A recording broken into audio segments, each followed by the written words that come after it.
स्वागत है आप सभी का हमारे इस एजुकेशन यूट्यूब चैनल जिसका नाम है कॉमर्स नॉलेज फुल।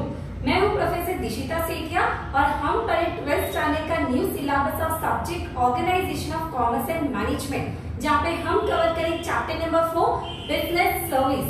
आज हम स्टार्ट करेंगे with the most and important topic that is types of bank. So ये टाइप्स ऑफ बैंक क्वेश्चन है जो 100% आपको बोर्ड एग्जाम में आइदर फॉर शॉर्ट नोट या आइदर फॉर लॉन्ग क्वेश्चन आपको आता है। अगर शॉर्ट नोट के लिए आया तो it will be for 4 marks and अगर लॉन्ग क्वेश्चन के लिए आया तो it will be for 8 marks. So कोई भी पेपर आप बोर्ड एग्जाम का देख सकते हो जिसमें आपको टाइप्स ऑफ बैंक जो आज हम पढ़ने वाले वो क्वेश्चन आपको मिलेगा। एंड यस स्टूडेंट्स, अगर आप मेरा वीडियो पहली बार देख रहे हो, अगर मेरे चैनल पे पहली बार आए हो तो मैं रिक्वेस्ट करना चाहती हूँ मेरे चैनल को लाइक शेयर एंड सब्सक्राइब कीजिए and on your notification bell icon so that आपको लेटेस्ट वीडियो मिलता रहे एंड इसी तरह प्यार एंड सपोर्ट देते रहिए। So let's start with the topic that is types of bank. अभी टाइप्स ऑफ बैंक समझने से पहले let's understand what is the meaning of bank. तो पहले समझते हैं मीनिंग ऑफ बैंक क्या होगा। So first of all, bank is a financial institution. Bank क्या है? एक फाइनेंशियल इंस्टीट्यूशन है जो हमें सपोर्ट करता है बिजनेस को स्टार्ट करने के लिए और बिजनेस को रन करने के लिए। उसी के साथ विच डील्स विद, दो इंपॉर्टेंट फंक्शन होता है बैंक का। एक होता है पैसा एक्सेप्ट करना, that is in terms of deposit, and उसी की अकॉर्डिंगली क्या प्रोवाइड करना? पब्लिक को लोन प्रोवाइड करना। तो आगे यहाँ पे लिखा है which deals with deposits and advance and other related service. तो एक तो बैंक कस्टमर से क्या करेगा? पैसा एक्सेप्ट करेगा, पब्लिक से पैसा एक्सेप्ट करेगा in the term of deposit, और जो डिपॉजिट से पैसा मिला उससे वो बैंक क्या करेगा? लोन प्रोवाइड करेगा। एन नंबर ऑफ पर्सन को लोन प्रोवाइड करेगा, लाइक बिजनेसमैन आते हैं, इंडस्ट्रियल पर्सन्स आते हैं, नॉर्मल इंडिविजुअल्स आते हैं, उनको लोन प्रोवाइड करना। जैसे हम एग्जांपल ले सकते हैं, एजुकेशन लोन होगा, गोल्ड लोन होगा, होम लोन होगा, तो किसी न किसी तरह से लोन प्रोवाइड करना एंड उसी के साथ अदर सर्विसेज भी देना। आगे लिखा है bank provide various services related to money और फाइनेंशियल रिक्वायरमेंट्स ऑफ कंज्यूमर। बहुत सारे सर्विसेज बैंक प्रोवाइड करता है। जैसे जैसे हम आगे बढ़ेंगे चैप्टर में तो आप समझने वाले हो कि कौन से बैंकिंग सर्विसेज होते हैं जो बैंक प्रोवाइड करता है। तो हमारा मीनिंग क्या बताता है? एक बैंक क्या है? फाइनेंशियल इंस्टीट्यूशन है जो किसके बारे में काम करता है? एक कौन से फंक्शंस के लिए काम करता है? एक होता है एक्सेप्टिंग डिपॉजिट फ्रॉम बैंक और accepted deposit from public as well as giving loan to an number of people. उसी के साथ अदर रिलेटेड सर्विस भी प्रोवाइड करना। तो इसी तरह से अभी तक हम कौन सा क्वेश्चन पढ़ रहे हैं? That is we are learning a types of bank और उसका हमने मीनिंग कंप्लीट किया। So now let's understand the most important definition of bank which is given by banking regulation act 1949। Meaning जानने से पहले आपके लिए क्वेश्चन है स्टूडेंट्स कि बैंक ये कंसेप्ट नया नया आया है कि पहले से कंसेप्ट चल रहा है? जो हम बैंक आज देखते हैं जैसे कि बैंकिंग स्ट्रक्चर होता है, जैसे हम आज के डेट पे जो बैंक आप देखते हो, जो स्ट्रक्चर बैंक का देखते हो वो अभी अभी आ रहा है। बट कंसेप्ट ऑफ बैंक का जो काम है that is accepting deposit and lending money to the people, ये जो कंसेप्ट है वो नया कंसेप्ट है कि बहुत पुराना है? आपको जो भी लगता है स्टूडेंट्स आप मेंशन करो कमेंट बॉक्स में, तो हम जानेंगे कि बैंक ये टर्म कहां से आया और बैंक का मेन रोल क्या होगा। So first of all the term bank is derived from French word which is called as a banco. कहां से टर्म आया? ये फ्रेंच वर्ड है जिसको नाम क्या दिया है? बैंको, BANCO। अभी बैंको का मतलब क्या होगा? तो बैंको मीन्स बेंच। बैंको मीन्स क्या होगा? बेंच होगा। अभी आपके माइंड में क्वेश्चन हो सकता है कि बेंच ही क्यों नाम दिया है? तो उसके पीछे भी वैलिड रीजन है, वैलिड लॉजिक है। एंशिएंट टाइम पे भी पैसा लिया जाता था और पैसा दिया जाता था, मतलब डिपॉजिट एक्सेप्ट किए जाते थे और बहुत सारे पब्लिक को लोन दिया जाता था। ये जो फंक्शन है वो बहुत टाइम से चल रहा है। बट अगर हम देखेंगे आज जैसे बैंक आपको दिखते हैं जो बहुत बड़ी बड़ी बिल्डिंग्स होते हैं, जैसे अभी का स्ट्रक्चर है बैंक का, वैसा स्ट्रक्चर पहले नहीं होता था, बट जो फंक्शन था बैंक का वो सेम होता था। तो जो मनी लेंडर्स रहते थे, जमींदार होते थे, किंग्स होते थे, वो लोग क्या करते थे, जो पुअर फैमिली से, जो छोटे छोटे बिजनेसमैन है, इंडस्ट्रियल पर्सन है, उनको लोन प्रोवाइड करते थे। तो वो कहाँ पे बैठ के प्रोवाइड करते थे? द सिंपल आंसर, बेंच पे बैठ के, टेबल पे बैठ के। तो they used to sit on bench और table and they used to deal with an number of people. तो वो लोग कहाँ पे बैठ के करते थे काम? दैट इज बेंच पे बैठ के, टेबल पे बैठ के, और ट्रांजेक्शन करते थे। ट्रांजेक्शन तो हमारा सेम है, पब्लिक से पैसा एक्सेप्ट करना और बाकी जन को लोन प्रोवाइड करना। तो फंक्शन तो बैंक का सेम होगा, बट जगह क्या है? अलग है। इसलिए यहाँ पे मीनिंग लिखा है। अगर हम टर्म देखेंगे तो कहाँ से आया है? The term has derived from the French word which means banco। उसका मतलब क्या होगा? बेंच। और क्यों बेंच आया, उसके पीछे रीजन था, वो मैंने आपको बता दिया। तो आप वो रीजन भी मेंशन कर सकते हो आपके आंसर में। अभी हम स्टार्ट करेंगे समझना। That is the banking regulation act 1949 के हिसाब से बैंकिंग का क्या डेफिनेशन होगा। So let's understand the definition of banking which is given by Banking Regulation Act 1949। अभी ये डेफिनेशन हमें क्या बताता है? तो इंडियन बैंकिंग रेगुलेशन एक्ट 1949, हमेशा आपको टेक्स्ट बुक में देखोगे तो 2 और 3 डेफिनेशंस मिलेंगे, बट आपको यही डेफिनेशन मेंशन करना है। बैंकिंग कंपनी मीन्स, पहले हम जानेंगे कि बैंकिंग कंपनी क्या होता है। तो banking company means any company, क्या लिखा है? Any company which transact the business in India. कोई भी कंपनी जो इंडिया में ट्रांसैक्ट करता है उसको हम नाम क्या देंगे?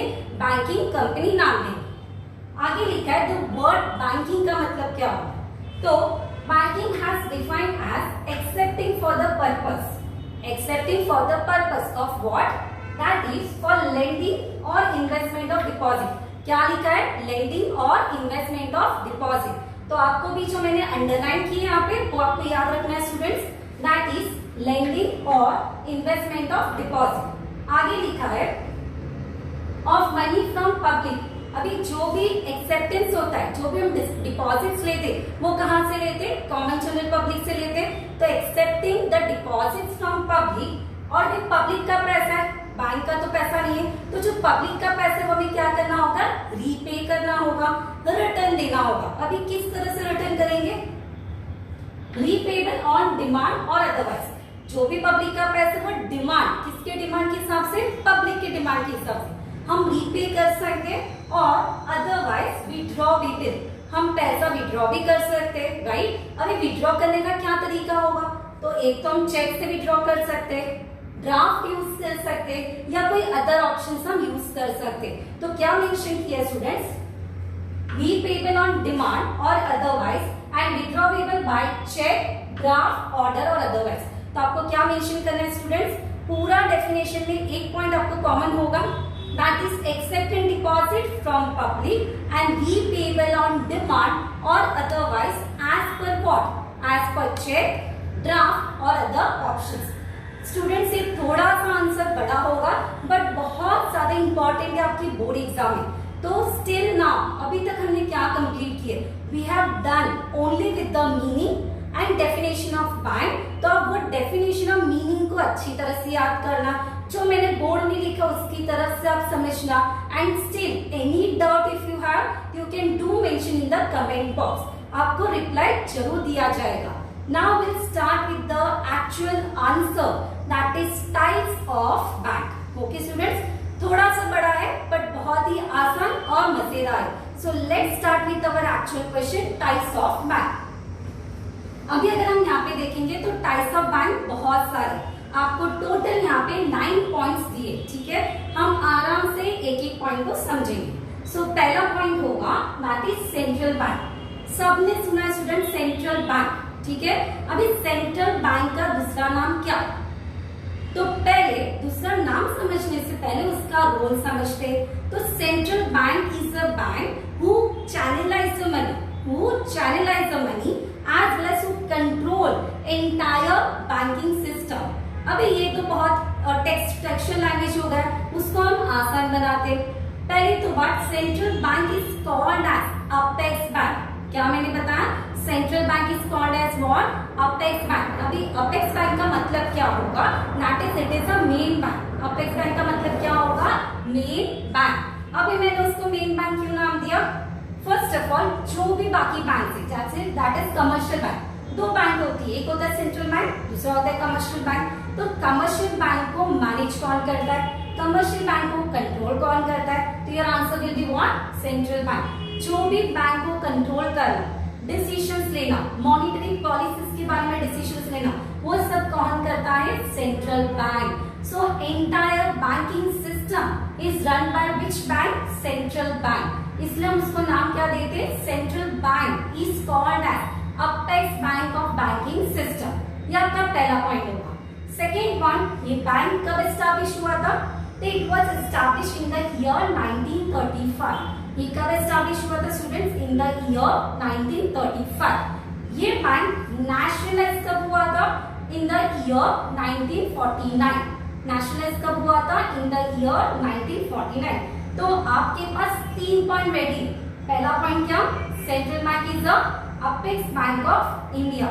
सेकेंड पॉइंट क्या होगा? It was established when? In the year 1935। Third point क्या होगा? It was nationalised in the year 1949। Fourth point, अभी ये बैंक का मेन काम क्या होगा?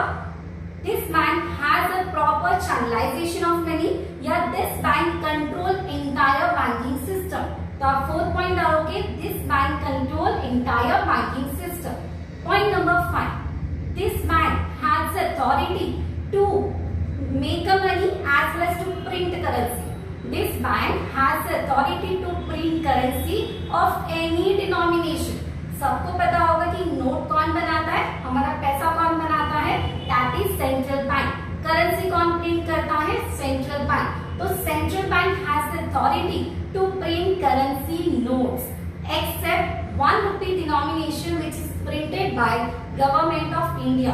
तो 1 रुपया होता है वो गवर्नमेंट ऑफ इंडिया प्रिंट करता है, बाकी जो हर एक डिनोमिनेशन के नोट्स होते हैं वो कौन प्रिंट करता है? That is central bank. Okay, तो ये पॉइंट 5 कंप्लीट हुआ। Now point number 6, very simple. हमारे इंडिया में सेंट्रल बैंक को दूसरा नाम दिया जाता है रिजर्व बैंक ऑफ इंडिया। उसी तरह से बाकी की कंट्रीज में भी सेंट्रल बैंक होता है, तो उसको हम क्या नाम देंगे वो समझते हैं। So in India, central bank is called as Reserve Bank of India. In USA, it is called as Federal Reserve of USA. In England, it is called as Bank of England. And in Japan, it is called as Bank of Japan. तो उस तरह से ये point को हमने explain किया 6 points में। बहुत ही आसान, और पॉइंट वाइज अगर आप याद रखते हो तो it is simple to understand for the examiner to check as well as for yourself. तो हमने यहाँ पे पॉइंट नंबर 1 कंप्लीट किया। Now will start with point number 2, that is commercial bank. Okay, अभी अगर हम कमर्शियल बैंक देखेंगे तो क्या होगा? फर्स्ट, जैसे हमने सेंट्रल बैंक का रोल देखा कि सब बैंक को कंट्रोल करना, उसी के साथ प्रॉपर चैनलाइजेशन ऑफ मनी देखना, तो उसी तरह से कमर्शियल बैंक का मेन रोल क्या होगा? First of all, commercial bank is a bank who always want profit as a motive. Commercial bank का हमेशा मेन मोटिव क्या होता है? प्रॉफिट मैक्सिमाइजेशन, क्योंकि कमर्शियल का मतलब ही होता है profit maximisation.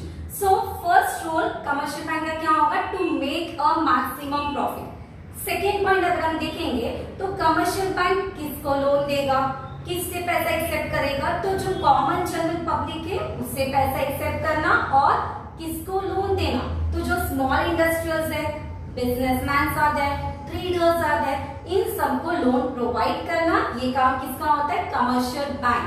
One more point you can understand, what is the difference between central bank and commercial bank?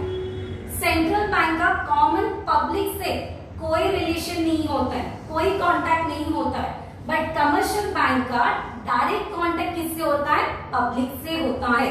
So it is said that central bank controls commercial bank. Central bank किसको control करता है? Commercial bank को control करता है। तो central bank को हम और एक नाम दे सकते हैं, that is bankers bank. Central bank is also called as bankers bank.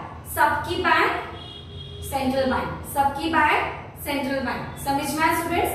क्योंकि central bank has that power to control entire banking system. तो आपको एक ऑब्जेक्टिव आता है कि central bank is a bankers bank, true या false? Definitely your answer will be true, because central bank ही सब बैंक को कंट्रोल करता है। तो उसको हम नाम क्या देंगे? बैंकर्स बैंक, सबकी बैंक सेंट्रल बैंक। सो यहाँ पे कमर्शियल बैंक अगर हम देखेंगे तो what will be the role? That is first one, that is यहाँ पे हम देखेंगे कि प्रॉफिट मैक्सिमाइजेशन। सेकेंड पॉइंट अगर हम देखेंगे तो सबको पैसा देना, कॉमन जनरल पब्लिक को पैसा देना, बिजनेसमैन, ट्रेडर्स, लोन प्रोवाइड करना, एक कॉमन रोल होगा। उसी के बाद commercial bank is divided into 3 types and which are they? Private sector bank, public sector bank and foreign bank. कौन से 3 बैंक होंगे? Private sector bank, public sector bank and foreign bank. इसका answer लिखने के लिए one line explanation, that is private sector bank are those bank, private sector bank are those bank who invest 51% of capital by individual. जो individual invest करता है, तो private individual 51% डालता है, तो वो कौन सा बैंक बन जाएगा? Private sector bank. उसी के बाद अगर पब्लिक सेक्टर लेंगे तो पब्लिक सेक्टर बैंक कौन सा होगा? गवर्नमेंट अगर 51% डालता है तो वो कौन सा बैंक बन जाएगा? Public sector bank. तो सिर्फ आपको याद रखना है students, if capital invested by private individual, then it will be the private sector bank, and if 51% capital is invested by government, it is called as a public sector bank. उसके बाद simple सा point, आप दोनों की क्या लिखोगे? Examples लिखोगे। सबको पता होगा प्राइवेट सेक्टर बैंक कौन से? That is if we talk आपके ICICI bank private sector bank, Axis bank private sector bank. अगर पब्लिक सेक्टर बैंक लेंगे तो we can say Maharashtra bank is there, state bank of India is there. तो simple में आप क्या लिखोगे? 2 या 3 एग्जाम्पल लिखोगे। सिर्फ याद रखना है 51% कैपिटल प्राइवेट इंडिविजुअल्स ने डाला तो प्राइवेट सेक्टर बैंक, 51% अगर पब्लिक सेक्टर ने डाला तो गवर्नमेंट आएगा, मतलब गवर्नमेंट ने डाला तो public sector bank. Third point that is foreign bank. अभी फॉरेन बैंक क्या होगा? तो सिंपल सा, foreign bank is that bank जिसका ब्रांच इंडिया में बट उसका हेड ऑफिस कहाँ पे? फॉरेन कंट्री में। जिसका ब्रांच इंडिया में बट हेड ऑफिस कहाँ पे? फॉरेन कंट्री में। वो बैंक का हम नाम क्या देंगे? That is foreign bank. And example if we see the city bank is there, HDFC bank, HSBC bank is there, corporation bank is there. They are the banks जिसका branches India में है but उसके head office कहाँ पे? That is foreign bank. So that type of bank is called as a foreign bank. आपको answer बड़ा definitely लगेगा, but ये जो सब पॉइंट्स है वो भी आपको आंसर्स में लिखने होंगे, तभी जाके आपका मार्क्स कंप्लीटली मिलेगा। Third point, cooperative bank. अगर हम कोऑपरेटिव बैंक देखेंगे तो अगेन इंटरेस्टिंग, और इसके हिसाब से हम देखेंगे तो कोऑपरेटिव बैंक, तो ये यहाँ पे एक एक्ट आएगा, कोऑपरेटिव सोसाइटी एक्ट 1956 और 1912। कोऑपरेटिव सोसाइटी एक्ट 1912, उसके हिसाब से कोऑपरेटिव बैंक रन होता है, वो पहला पॉइंट होगा। उसके बाद कोऑपरेटिव, तो मतलब कोऑपरेटिव लेवल पे काम करेगा, जहाँ पे अगर small businessman are there, small industrials are there, farmers are there, poor group of families are there, अगर ये सबको पैसा चाहिए तो कौन प्रोवाइड करेगा? कोऑपरेटिव बैंक प्रोवाइड करेगा। नेक्स्ट अगर हम यहाँ पे देखेंगे तो आपको और एक पॉइंट याद रखना है कि बैंक कौन से कहाँ पे रहते हैं। तो ये बैंक ज्यादातर आपको रूरल एरियाज में दिखेंगे, स्मॉल एरियाज होगा वहां पे आपको ये बैंक ज्यादा मिलेंगे, मतलब सिटीज में ज्यादा नहीं होंगे बट रूरल एरियाज में आपको ज्यादा मिलेंगे। अभी again cooperative bank is divided again into 3 parts, 3 points और 3 टाइप्स। कौन से? First one state cooperative bank, second district cooperative bank and third one primary credit society. अभी आप सोचोगे कि इतना सब याद कैसे रखेंगे, तो ये याद रखने के लिए हम सिंपल सा टेक्निक यूज करेंगे, थोड़ा सा आपको ध्यान देना। ओके स्टूडेंट्स, सो फर्स्ट अगर हम स्टेट कोऑपरेटिव बैंक देखेंगे तो क्या होगा? अभी आपको इतना पता है स्टेट, डिस्ट्रिक्ट एंड प्राइमरी कौन से टॉप लेवल पे आता है, तो स्टेट टॉप लेवल पे होगा। तो जो बैंक स्टेट लेवल पे काम करेगा वो कौन सा बैंक बनेगा? State cooperative bank. The bank who works at state level is called as a state cooperative bank. The bank who work at district level is called as district cooperative bank, and the bank who works at primary level is called as a primary credit society. तीनों point में एक साथ explain कर रही हूं तो आपको simple जाएगा समझने के लिए। पहला क्या लिखा है, state cooperative bank, the bank who works at state level. State है तो स्टेट लेवल, डिस्ट्रिक्ट है तो डिस्ट्रिक्ट लेवल, कोऑपरेटिव है तो प्राइमरी है तो प्राइमरी लेवल। तो state level, district level, primary level, ये तीनों का फर्स्ट पॉइंट होगा। सेकेंड पॉइंट अगर हम देखेंगे, अगर पैसा चाहिए, अगर डिस्ट्रिक्ट और प्राइमरी को पैसा चाहिए, ठीक है, अगर डिस्ट्रिक्ट और प्राइमरी को पैसा चाहिए तो कौन प्रोवाइड करेगा? यस स्टूडेंट्स, राइट, कौन प्रोवाइड करेगा? That is state cooperative. Who will provide the fund? State cooperative. तो आप याद रखोगे, अगर डिस्ट्रिक्ट और प्राइमरी को पैसा चाहिए तो कौन देगा? State cooperative can provide funds to district cooperative and primary. कैसे याद रखोगे? State cooperative can provide funds to whom? District and primary. ये सेकेंड पॉइंट होगा किसका? स्टेट का। उसी के साथ अगर प्राइमरी को पैसा चाहिए तो कौन दे सकता है? District can also provide funds to primary. ठीक है, सेकेंड पॉइंट क्या होगा? District can also provide funds to primary. ये पॉइंट किसका हम समझ रहे? डिस्ट्रिक्ट का समझ रहे। थर्ड, प्राइमरी किसको पैसा देगा? तो प्राइमरी डायरेक्टली फंड्स प्रोवाइड करेगा कॉमन जनरल पब्लिक। ठीक है, तो आपको याद करना है कि state cooperative can provide to district and primary, district can provide to primary and primary can provide to public. दोनों तीनों पॉइंट्स का हमने दो पॉइंट कंप्लीट किए। और एक point, for example, can we say district cooperative bank, can we say district cooperative bank can is a district cooperative bank is a link. Can we say district cooperative bank is a link between primary and credit? yes or no? District cooperative bank is a link between state and primary, yes or no? District cooperative किसके बीच में आ रहा है? State और primary के बीच में आ रहा है, तो it is a link between whom? That is state and primary। तो ये भी पॉइंट आप ऐड कर सकते हैं। उतना ही आपको मेंशन करना है, सारा मेंशन नहीं करना है। तो यहाँ पे हमने 3 पॉइंट्स कंप्लीट किया है। That is your first point central bank, second cooperative bank and third second your commercial bank and third is your cooperative bank. Now we move to the fourth point। अभी यहाँ पे simple है, ज्यादा आपको दिमाग नहीं लगाना है। पॉइंट नंबर 4 आपका डेवलपमेंट। अभी देखो स्टूडेंट्स, डेवलपमेंट बैंक, वर्ड से हमें पता चल रहा है डेवलपमेंट, मतलब ये बैंक किसके लिए काम करेगा? ये बैंक किसके लिए काम करेगा? तो डेफिनेटली फॉर डेवलपमेंट। अगर यहाँ पे कोई पर्टिकुलर बिजनेसमैन है जिसको फंड्स चाहिए, एक्सपांशन के लिए फंड्स चाहिए, बिजनेस को मॉडर्नाइज करना है, न्यू टेक्निक्स इंप्लीमेंट करने, अगर उसके लिए पैसा चाहिए तो ये बैंक डेफिनेटली आपको पैसा देगा। तो that type of bank who provide funds for modernisation, for expansion, for development, उस बैंक का नाम क्या देंगे? Development bank. क्लियर? उसी के साथ अगर हम देखेंगे तो डेवलपमेंट बैंक का और एक इंपॉर्टेंट रोल होता है। For example, that is in case of underwriter, that is in case of underwriter. अभी आप सोचोगे कि मैम ये टर्म कहाँ से आया अचानक से? तो सिंपल सा पॉइंट है, आपने सुना होगा स्टूडेंट्स, अंडरराइटर कौन होते हैं? What is the role of a underwriter? तो सबको पता है, कोई भी कंपनी होता है वो शेयर इशू करता है और बिजनेस में पैसा लाता है। ठीक है, so for example, A is a company, एक कंपनी था जिसको पैसा चाहिए था, वो कंपनी ने क्या किया? फॉर एग्जाम्पल 1000 शेयर इशू किया और बिजनेस में पैसा लगा, बट उसके शेयर सब इश्यू नहीं, सब सेल आउट नहीं।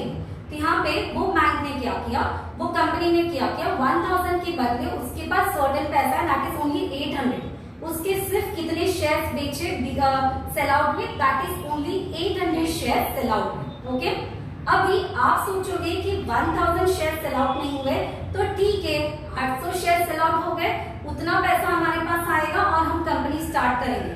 Then students, you are wrong, because company act 2013 हमें ये बताता है कि कंपनी एक्ट के हिसाब से कंपलसरी 90% जितना क्या होना चाहिए? इश्यू होना चाहिए। 90% जितना क्या होना चाहिए? इश्यू होना चाहिए। अगर 90% जितना इश्यू नहीं होता है तो जितने भी शेयर्स हमारे सेल आउट हुए हैं वो सब क्या करने पड़ेंगे? हमें वापस लेने होंगे। सो डेफिनेटली अंडरराइटर यहाँ पे रोल प्ले करता है। So underwriter is a person or underwriter is a bank who purchase the unsold shares of the company। जो unsold shares होते हैं, जो शेयर सेल आउट नहीं हुए हैं, वो कौन खरीदता है? अंडरराइटर खरीदता है। तो यहाँ पे हम किसका रोल प्ले करें, डेवलपमेंट बैंक का रोल प्ले करें. So underwriter can also act as a particular we can say as a bank for the many companies. यहाँ पे एज अ अंडरराइटर कौन रोल प्ले करेगा, डेवलपमेंट बैंक रोल प्ले करेगा. ठीक है students. Now point number 5 that is exchange bank. Exchange bank का मतलब क्या होता है, exchange of currency. For example many banks आते हैं, जैसे कि जो फॉरेन बैंक्स होते हैं वो क्या करते हैं, एक्सचेंज ऑफ करेंसी करते हैं. तो that particular bank is called as a exchange bank, जहाँ पे एक्सचेंज ऑफ करेंसी होगा. Point number 6 that is regional rural bank, जिसको हम नाम देते हैं RRB. अब ये ऐसी बैंक्स होती है जिसके पास खुद के पास पैसा नहीं होता है, बट ये बैंक किसी और से पैसा कलेक्ट करता है. इसके लिए मैंने यहाँ पे सर्टेन परसेंटेज लिखा है, that is 50% by central government, 50% by state government and 35% by other banks. तो इस तरह से हम देखेंगे कि RRB के पास खुद के पास पैसा नहीं होता है, बट इनको कोई और पैसा देता है, वो कॉमन पब्लिक को पैसा देती है. Next point, saving bank. Every bank plays a role of saving bank. हम कोई भी अकाउंट ओपन करते, सेविंग अकाउंट ओपन करते, तो हर एक बैंक सेविंग बैंक का रोल प्ले करता है. इसमें हम एग्जाम्पल डाल सकते हो, post office also plays a role of saving bank. Next point, investment bank. जहाँ पे हमें इन्वेस्टमेंट बैंक अगर हम कंसिडर करेंगे, जहाँ पे आप म्यूचुअल फंड ले सकते हो, शेयर्स ले सकते हो, सर्टेन एडवाइस ले सकते हो. तो कहाँ पे हमें इन्वेस्ट करना है, किस तरह से हमारी कंपनी को या हमारे पैसे को हम इंक्रीज कर सकते, वो बैंक को हम नाम क्या देंगे, investment bank. The last one that is specialised bank. नाम से ही पता चलता है स्टूडेंट, स्पेशलाइज मतलब they have a special role. First one यहाँ पे दिया है EXIM bank, EXIM. EXIM bank का फुल फॉर्म होगा export import bank of India, export import bank of India. और ये बैंक किसके लिए रोल प्ले करेगा, that is for exporters and importers. अगर एक्सपोर्टर्स एंड इंपोर्टर्स को पैसा चाहिए तो वो कहाँ से मिलेगा, एक्सिम बैंक से मिलेगा. सेकेंड SIDB है, दैट इज SIDBI. SIDBI का अगर फुल फॉर्म देखेंगे तो small industries development bank of India, small industries development bank of India. मतलब जो स्मॉल बिजनेसमैन होंगे, स्मॉल इंडस्ट्रियलिस्ट होंगे, अगर उनको पैसा चाहिए for development, for expansion, for to start a business, तो यहाँ पे पैसा कौन प्रोवाइड करेगा, that is SIDBI. And the last one which is very famous, that is NABARD, National Bank for Agriculture and Rural Development. National Bank for Agriculture and Rural Development. मतलब एक agriculture sector cover होता है और दूसरा rural sector cover होता है. तो जहाँ पे एग्रीकल्चर फार्मर्स है, अगर उनको लोन चाहिए या उनको एग्रीकल्चर एक्टिविटी स्टार्ट करना है, जहाँ पे अदर बैंक्स प्रोवाइड नहीं कर रहा है फंड्स, तो कंपल्सरी किसको प्रोवाइड करना होगा, नाबार्ड को प्रोवाइड करना होगा. So it is said NABARD is a apex bank for the agriculture sector. जिस तरह से सेंट्रल बैंक अपेक्स बैंक था एंटायर बैंकिंग सिस्टम के लिए, उसी तरह से नाबार्ड अपेक्स बैंक होगा फॉर द एग्रीकल्चर सेक्टर. अगर कोई और लोन प्रोवाइड नहीं करेगा तो नाबार्ड को कंपल्सरी एग्रीकल्चर फार्मर्स को लोन प्रोवाइड करना होता है. तो इस तरह से we have done with the most important and very important question from your board exam which is 100% going to come in your exam. वो हमने complete किया है. थोड़ा सा लेंथी है but it is simple to understand. I hope आपको ये answer समझा होगा. Still if you have any doubt you are free to ask in the comment box. Thank you all my viewers and subscribers who have constant supported me and इसी तरह support करते रहिए. Keep watching. Thank you.